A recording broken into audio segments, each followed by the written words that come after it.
말씀은 마가복음 7장 24절에서 37절까지입니다. 마가복음 7장 24절에서 37절까지 말씀 번갈아 가면서 읽습니다. 제가 먼저 읽겠습니다. 예수께서 일어나사 거기를 떠나 두로 지방으로 가서 한 집에 들어가 아무도 모르게 하시려 하나 숨길 수 없더라. 이에 더러운 귀신 들린 어린 딸을 둔 한 여자가 예수의 소문을 듣고 곧 와서 그 발 아래에 엎드리니 그 여자는 헬라인이요 스로보니게 족속이라. 자기 딸에게서 귀신 쫓아내 주시기를 간구하거늘 예수께서 이르시되 자녀로 먼저 배불리 먹게 할지니 자녀의 떡을 취하여 개들에게 던짐이 마땅치 아니하니라. 여자가 대답하여 이르되 주여 올소이다마는 상 아래 개들도 아이들이 먹던 부스러기를 먹나이다. 예수께서 이르시되 이 말을 하였으니 돌아가라. 귀신이 내 딸에게서 나갔느니라 하시매 여자가 집에 들어가 본즉 아이가 침상에 누웠고 귀신이 나갔더라. 예수께서 다시 두로 지방에서 나와 시돈을 지나고 데가볼리 지방을 통과하여 갈릴리 호수에 이르시매 사람들이 기먹고 말 더듬는 자를 데리고 예수께 나와 안수하여 주시기를 간구하거늘 예수께서 그 사람을 따로 데리고 무리를 떠나사 손가락을 그의 양 귀에 놓고 침을 뱉어 그의 혀에 손을 대시며 하늘 우러러 탄식하시며 그에게 이르시되 에바다 하시니 이는 열리라는 뜻이라. 그의 귀가 열리고 혀가 맺힌 것이 곧 풀려 말이 분명하여 졌더라. 37절까지 함께 읽습니다. 예수께서 그들에게 경고하사 아무에게도 이르지 말라 하시되 경고하실수록 그들이 더욱 널리 전파하니 사람들이 심히 놀라 이르되 그가 모든 것을 잘하였도다. 못 듣는 사람도 듣게 하고 말 못하는 사람도 말하게 한다 하니라. 아멘. 신앙인에게 있어서 무엇이 거룩한 것이고 또 무엇이 속된 것인가에 대한 분별은 참으로 중요합니다. 종교가 추구하는 본질 중에 하나가 거룩함입니다. 그래서 신앙을 가진 그리스도인이라면 무엇이 거룩한 것인지 무엇이 속된 것인지를 분별할 줄 알아야 합니다. 마가복음 7장 1절부터 23절까지 다루는 내용이 이 거룩한 것과 속된 것에 대한 내용입니다. 제자들이 음식을 먹을 때 손을 씻지 아니하는 것을 바리새인과 서기관들이 보고 부정한 것이다 이렇게 비난을 하죠. 이에 대해서 예수님은 밖에서 안으로 들어가는 것이 더럽게 하는 것이 아니라 사람 안에서부터 나오는 것이 더러운 것이다 라고 말씀하십니다. 오늘 본문은 이 수로보니게 여인의 딸에게서 귀신을 쫓아내는 이야기입니다. 오늘 본문도 7장 1절부터 시작된 거룩과 부정에 대한 주제의 연산성상에서 이해하셨으면 합니다. 자, 24절 말씀 함께 읽습니다. 시작. 예수께서 일어나사 거기를 떠나 두로 지방으로 가서 한 집에 들어가 아무도 모르게 하시려 하나 숨길 수 없더라. 예수님께서 두로 지방으로 가십니다. 이 두로 지방이란 이스라엘 땅에서 지중해 변을 따라 북쪽으로 올라가면 있는 지역인데 지금의 레바논 지역이라고 생각하시면 됩니다. 유대인들이 멸시하는 이방인들이 거주하는 이방 지역입니다. 그런데 24절을 한번 잘 보시길 바랍니다. 예수께서 일어나사 거기를 떠나 두로 지방으로 가서 이렇게 표현되어 있습니다. 예수께서 두로 지방으로 가시니라 이렇게만 말해도 전혀 문제가 없는데 예수께서 일어나사 거기를 떠나라는 사족을 붙여주고 있습니다. 현재 지금까지 예수님이 계셨던 곳은 이스라엘 땅이었습니다. 아마도 갈릴리의 가버나움으로 여겨지고 있습니다. 당연히 갈릴리 지역에 있다가 두로 지방으로 가려고 하면 일어나서 갈릴리를 떠나는 것은 당연하지 않겠습니까? 제가 오늘 일이 있어서 서울에 가게 된다라고 한번 생각해 봅시다. 서울에 간다라는 것은 제가 있는 이곳에서 일어서서 이곳을 떠나야만 가능합니다. 그래서 굳이 일어서서 이곳을 떠나 서울에 갔다 이렇게 말하는 것은 좀 불필요한 표현입니다. 그런 면에서 24절은 예수께서 두로 지방으로 가시다라고 표현하는 것이 더 합리적이고 더 문법적으로 맞는 표현입니다. 그런데 성경은 예수께서 일어나서 거기를 떠나 두로 지방으로 가서 이렇게 말하고 있습니다. 자, 예수님이 일어서서 떠나신 곳이 어디입니까? 이스라엘입니다. 구체적으로 말하면 이스라엘의 가버나움 지역입니다. 갈릴리의 가버나움에서 무슨 일이 있었습니까? 우리 며칠 동안 배웠던 본문들이죠. 거룩하다고 하는 바리새인과 서기관들과 거룩에 대한 논쟁을 벌였던 곳이었습니다. 그런데 예수님께서 그 거룩하다고 하는 바리새인과 서기관들과 거룩에 대한 논쟁을 하시고는 일어나 그곳을 떠나십니다. 그리고 부정하다고 여기고 있는 이방 지역으로 가십니다. 더구나 그 이방 지역에서 누구를 만납니까? 이방 여인을 만납니다. 부정한 땅인 이방 지역에서 또 다른 부정함인 여인을 만나십니다. 그리고 그 귀신 들린 딸 아이를 고치게 되죠. 자, 이것은 반어입니다. 무엇이 부정하고 무엇이 거룩한지를 보여주는 반어입니다. 예수님은 스스로 거룩하다라고 하는 이스라엘 지역을 떠나 유대인들이 부정한 곳으로 여기고 있는 두로 지방으로 가십니다. 예수님께서 일어나서 거기를 떠나 두로 지방으로 가셨다라는 말은 사람들 보기에는 가장 거룩한 장소로 여겨지는 곳이 실제로는 가장 더러운 장소였고, 사람들 보기에는 가장 더러운 장소라고 여겨지는 곳이 실제로는 가장 거룩한 장소가 될 수 있다는 것을 말해주는 것입니다. 자, 25절에서 30절까지 말씀 함께 읽습니다. 시작.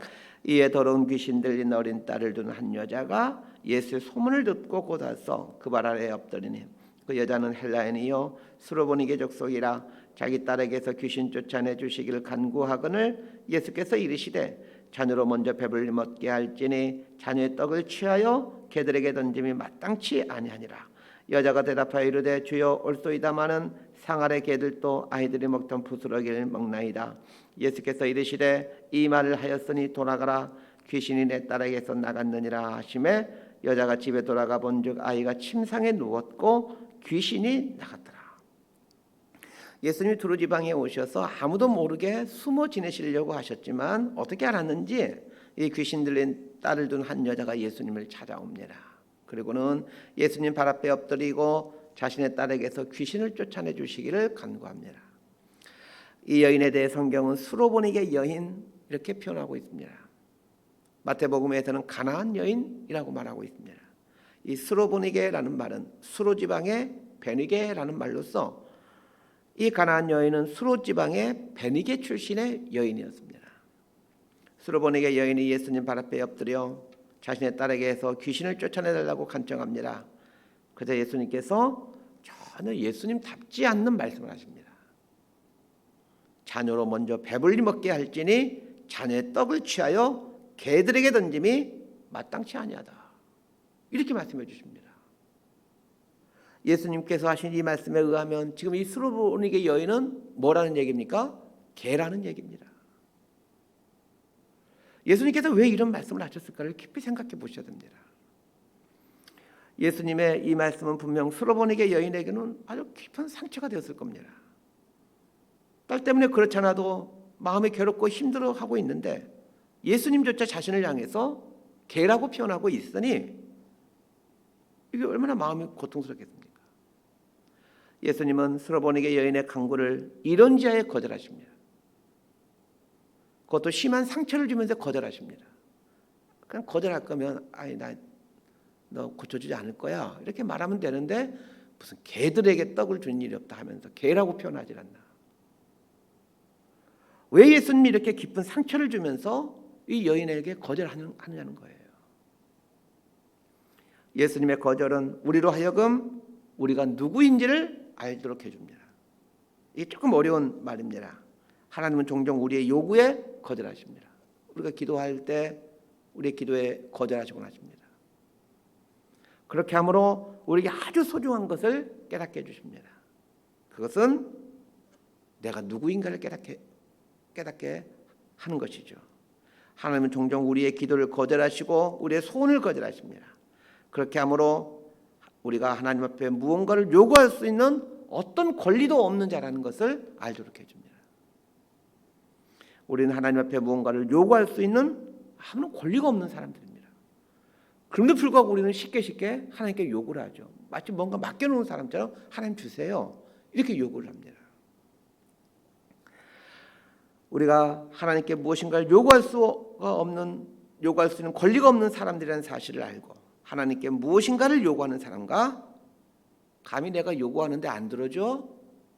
이런 자세로 하나님께 요구하는 사람은 천지 차이입니다. 하나님 앞에 예배자로 산다라는 것은 하나님께 무언가를 요구할 수 있는 권리가 나에게는 전혀 없다는 사실을 인정하고 사는 겁니다. 이걸 알게 수로보니게 여자는 예수님의 거절에 상처받지 않습니다. 그러기에 자신에게 필요한 것은 권리가 아니라 은혜라는 것을 인정합니다. 맞습니다. 저는 주님께 아무것도 요구할 수 없는 개와 같은 인생입니다. 그러기에 제가 지금 은혜를 구하는 것 아니겠습니까? 이렇게 하면서 예수님께 은혜를 구하는 것입니다. 참 신앙이라는 게 이런 것입니다. 하나님의 자녀로서 당당하지만 하나님 앞에 은혜를 구하는 겁니다. 왜냐하면 하나님의 자녀됨이 나의 공로가 아니라 그분의 전적인 은혜에서 시작되기 때문입니다. 이걸 깨닫는 사람은 큰소리 치질 않죠. 하나님 앞에 큰소리 치지 않고 사람에게도 큰소리 치지 않습니다. 자꾸 사람들에게 큰소리 치는 것은 나의 하나님 자녀됨을 은혜로 여기지 않기 때문입니다. 마치 내가 뭘 해서 하나님의 자녀라는 권리를 획득한 사람을 생각하기에 큰소리 치는 거죠. 그렇다면 하나님의 거절이 우리에게 오히려 큰 유익이 된다는 것을 알게 됩니다. 하나님 앞에 권리를 주장할 수 있는 존재가 아니라 하나님으로부터 내려오는 은혜를 구하며 살 수밖에 없는 존재라는 것을 깨닫도록 해줍니다. 이걸 깨닫게 되었을 때 그제서 신앙의 철이 들게 됩니다. 신앙의 철이 들면 거절하심 앞에서 상처를 받지 않습니다. 오히려 하나님의 거절하심 앞에서 버리지만도 못한 내가 감히 하나님께 달라고 요구했구나 하면서 자신의 교만을 보기 시작합니다. 그런데 이런 것이 진짜 복이지 않겠습니까? 예수님께서 갈릴리를 떠나 이방적인 두로 지역으로 가신 것은 제자들에게 아주 중요한 것을 가르쳐주기 위함이었습니다. 무엇이 더러운 것이고 무엇이 거룩한 것인지를 알려주기 위함이었습니다. 사도행전 10장에 보면 베드로에게 보여준 보자기 환상에 대한 이야기가 나옵니다. 베드로가 요바에 있는 시몬의 집에 거하고 있을 때 기도 시간이 되어 옥상에 올라가 기도합니다. 그때 그 베드로에게 환상이 보여지죠. 큰 보자기에 각종 짐승들이 있는 것을 보여주신 후 베드로에게 일어나 잡아먹으라 이런 소리가 들려옵니다. 이때 베드로가 주님 그럴 수 없습니다. 속되고 깨끗하지 않은 것을 내가 결코 먹어본 적도 없고 앞으로도 먹지 않겠습니다. 이렇게 얘기합니다. 그러자 하나님께서 깨끗하게 하신 것을 네가 속되다 하지 말아라. 이렇게 말씀하시죠. 이런 일이 3번 반복된 후에 보자기가 하늘로 올라갑니다. 이 환상이 무슨 뜻일까 고민하고 있을 때 이방인인 고넬료가 보낸 사람들이 베드로한테 오게 됩니다. 자, 오늘 본문을 통해서 분명 베드로는 두로 지방에서 예수님께서 제자들에게 수로보니에게 여인과 있었던 일을 보여주므로 무엇이 속된 것이고 무엇이 거룩한 것인지를 분명히 깨달았음에도 불구하고 베드로는 사도행전에서 실수하고 맙니다. 이만큼 우리의 생각 속에는 거룩한 것과 부정한 것에 대한 자신만의 선입견이 가득 차 있습니다. 31절 말씀 함께 읽도록 합니다. 시작. 예수께서 다시 두로 지방에서 나와 시돈을 지나고 데가볼리 지방을 통과하여 갈릴리 호수에 이르시매. 아까 제가 26절 다니면서는 예수께서 일어나서 거기를 떠나 두로 지방으로 갔다라는 것에 대한 의미를 설명해 드렸는데, 자 31절은 이제 반대이죠. 두로 지방에서 나와서 시돈을 지나 데가볼리 지방을 통과하여 갈릴리 호수, 이스라엘 땅으로 오신 예수님에 대한 이야기를 해주고 있습니다. 두로 지방, 시돈 지방, 데가볼리 지방은 모두가 유대인들 입장에서 보면 부정하고 더러운 지역입니다. 이런 부정한 지역을 통과하여 거룩하다라고 사람들이 생각하는 갈릴리 지역으로 오십니다. 그런데 갈릴리 지역에 이르자 어떤 사람을 만나게 됩니까? 32절 말씀을 보겠습니다. 32절입니다. 시작. 사람들이 귀먹고 말 더듬는 자를 데리고 예수께 나와 안수하여 주시기를 간구하거늘. 자, 유대인들 입장에서 거룩하다고 여겨지는 이스라엘 지역에 오자 예수님이 첫 번째로 만난 사람이 귀먹고 말 더듬는 사람입니다. 이거는 상징이면서 역설입니다. 뭘 상징하고 무엇에 대한 역설입니까?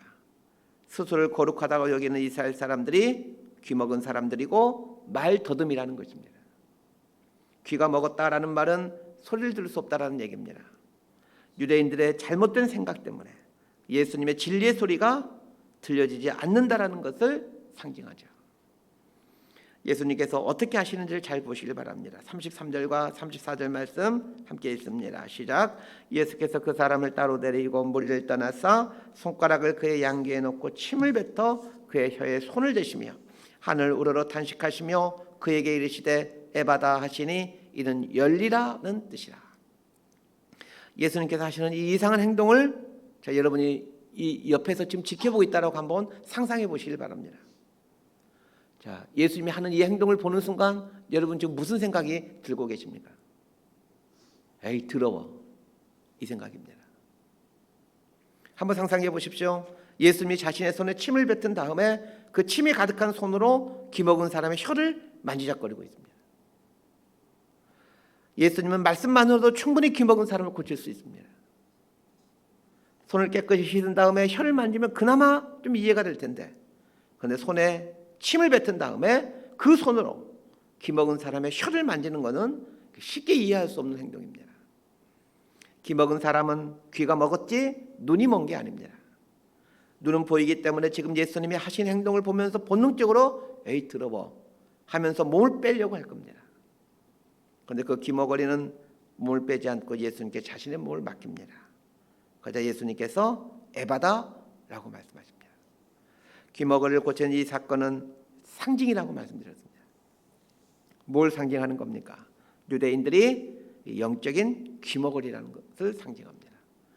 도저히 들으려고 하지 않는 영적인 귀머거리입니다. 귀머거리가 되면 말을 듣지 못하게 되니까 자연히 점점 말하지 못하게 되어갑니다. 마찬가지입니다. 영적인 귀머거리가 되면 영적인 벙어리로 점점 변하게 되어 진리의 말을 할 수 없게 됩니다. 유대인들이 이렇다는 것입니다. 이스라엘 백성들이 이렇다는 거예요. 자신들을 하나님의 선택받은 유일한 사람들로 여기고 이방인들을 멸시하는 유대인들은 그야말로 영적인 귀머거리였습니다. 영적인 귀머거리가 되다 보니 귀머거리가 벙어리가 되어가듯이 진리의 말을 전하지 못하는 영적인 벙어리가 되어갑니다. 평생을 하나님 말씀을 연구하고 전하고 가르쳐도 그들의 입에서 나오는 말들은 생명의 말이 될 수가 없었습니다. 왜 그렇습니까? 귀가 먹었기 때문입니다.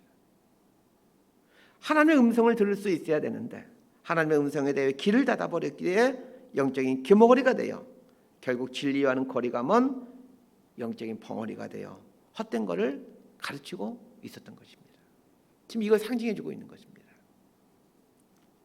예수님께서 이 귀머거리를 고치면서 하늘을 우러러 탄식하셨다, 이렇게 말씀하고 있습니다. 왜 예수님께서 하늘을 우러러 보시면서 탄식하시는 것일까요?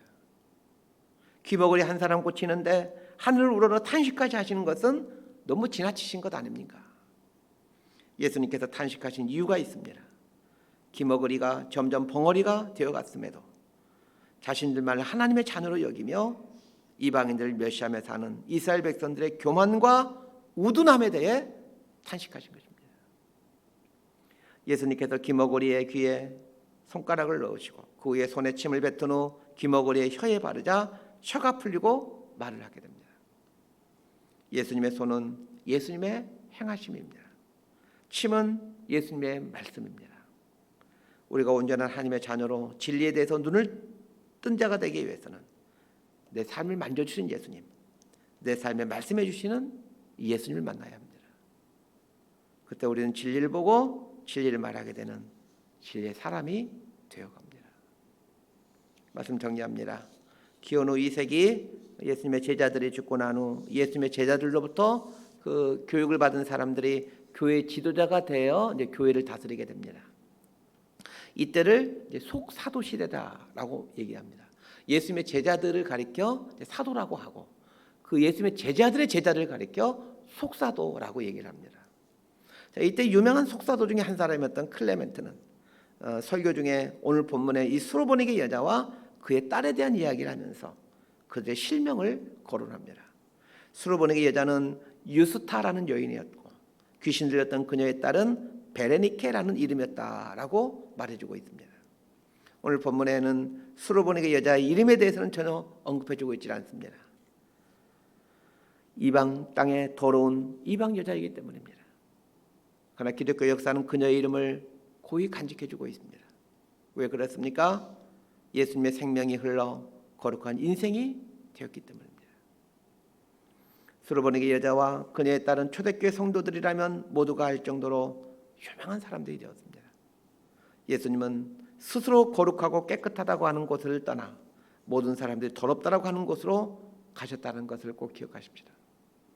예수님은 자신이 더러운 존재임을 인정하고 아무런 권리나 주장이 없이 하나님 앞에 꿇어 엎드려 오직 은혜만을 구하는 사람에게 찾아오십니다. 하나님께서 우리를 이런 사람으로 성숙시키기 위하여 때로는 우리의 간구에 침묵하실 때가 있고 또 우리의 간구에 거절하실 때가 있습니다. 하나님의 거절은 하나님 앞에서 우리가 어떤 존재인가를 깨닫게 해주므로 하나님의 사람으로 서갈 수 있도록 인도해 갑니다. 이름 없는 인생으로 시작되었지만 기독교 역사에 유스타라는 이름으로 베로니카라는 이름으로 영원히 살아있게 된 이 가나안 여인처럼 비록 우리 삶이 이름 없는 무명인이지만 하나님의 침묵과 하나님의 거절 앞에서 온전한 예배자로 서가게 될 때 하나님께서는 우리 인생을 귀하게 사용하시게 됩니다. 스스로를 거룩한 사람으로 괜찮은 사람으로 여기는 인생을 예수님은 도리어 영적인 귀머거리다 이렇게 여기십니다. 상 아래 개들도 아이들이 먹던 부스러기를 먹나이다. 이렇게 말하면서 주님 앞에 자신을 겸손히 낮춘 사람에게 예수님은 만져주시고 말씀해 주십니다. 예수님 만져주심과 말씀해 주심을 누려가는 저와 여러분이 될 수 있게 되기를 진심으로 소망하고 축복합니다. 기도하겠습니다. 하나님 아버지, 예수님께서 바리새인들 떠나 더러운 곳이라 불려졌던 더러운 사람이라고 생각되어지는 수로보니게 여인의 삶의 자리로 들어오고 계심을 보게 됩니다. 그렇게 함으로 그 비천한 인생의 요구를 들어주지 않고 그녀의 소원에 침묵함으로 혹은 거절함으로 자신이 누구이며 예수님이 누구이신가를 알아가도록 했던 것처럼 우리 삶에도 하나님을 향한 깊음과 넓음과 길이를 더해가게 하시고 온전한 예배자로 주님 발 앞에 엎드릴 수 있도록 은총을 베풀어 주옵소서. 예수님의 이 침묵과 거절을 이겨냈기에 그녀의 딸이 고침받았을 뿐만 아니라 초대교회의 위대한 종으로 일꾼으로 쓰임받을 수 있었음을 알게 됩니다. 하나님 앞에 영적인 귀머거림을 영적인 벙어림을 알고 겸손히 주님의 만져주심과 말씀해 주심을 갈망하는 겸손한 사람으로 오늘 하루를 살아가게 하시고 이렇게 살아감으로 우리의 귀가 뚫려가고 우리의 입이 열려가게 되는 은총을 누려가게 하여 주옵소서. 예수님의 이름으로 기도드리옵나이다. 아멘.